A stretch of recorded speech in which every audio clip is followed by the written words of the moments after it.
Hi, my name is Danielle Christian, and today I'm going to be talking about the list group label pre-reading strategy. This list group label strategy is a vocabulary strategy that engages students in a three-step process to actively connect the vocabulary, words, and concepts, and to see what their understanding is. It's a way for them to recognize the relationship between words and concepts using their prior knowledge. This is a strategy that can be used before reading or after reading, but for the purpose of this class, it is going to be a pre-reading activity. So my classroom is a 10th grade biology classroom, and we're going to be talking about evolution.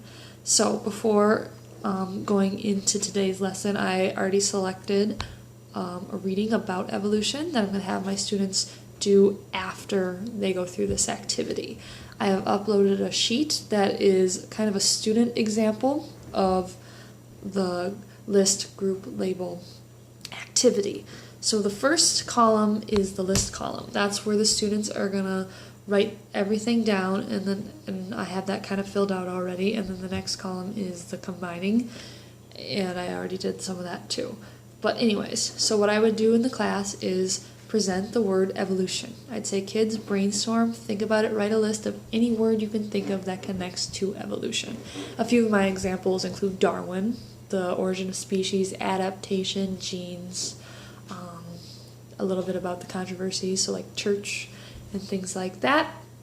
I would want to visually display all my students' answers into one big group for the purpose, so I could do this through Padlet, or have the kids write a big list on the whiteboard once they've done brainstorming.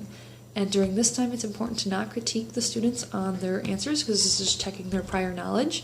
They would be able to fix any misconceptions they have through the readings and the discussions through class. And I think that would make the learning a little bit more meaningful rather than me just say, hey, that's wrong, and we want a positive classroom. And so after the kids did their list section, we have that all ready to go, I would split the kids up into a group of 3. During this time, I would let the kids discuss the words and then categorize the words, and then along at the same time title those categories. So on mine, I think one of my titles is processes. So under that category, all the words that relate to the process of evolution. So that would be, mutations, genetic drift is in there. I didn't have that written down, but just any of those types of processes. So how those words connect.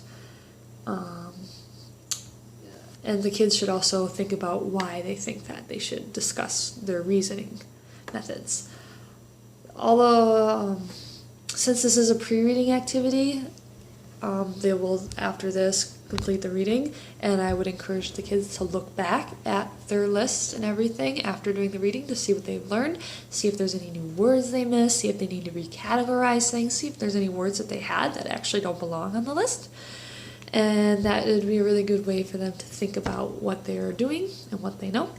So really big benefits of this, it makes the words come alive through their conversations and reflections, and then they can make meaningful connections between the words. It actively engages their learning of new vocabulary and content, and it really, I think, is a good way to heighten critical thinking skills. They have to defend their answers and think about why they put those as their answers.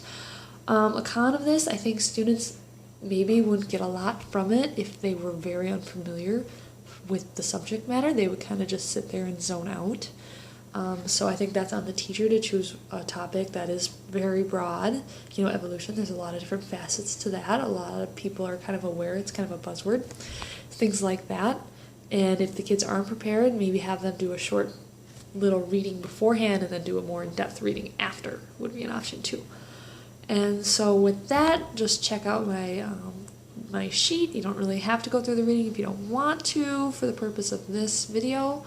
And thanks for watching, and enjoy the rest of your night.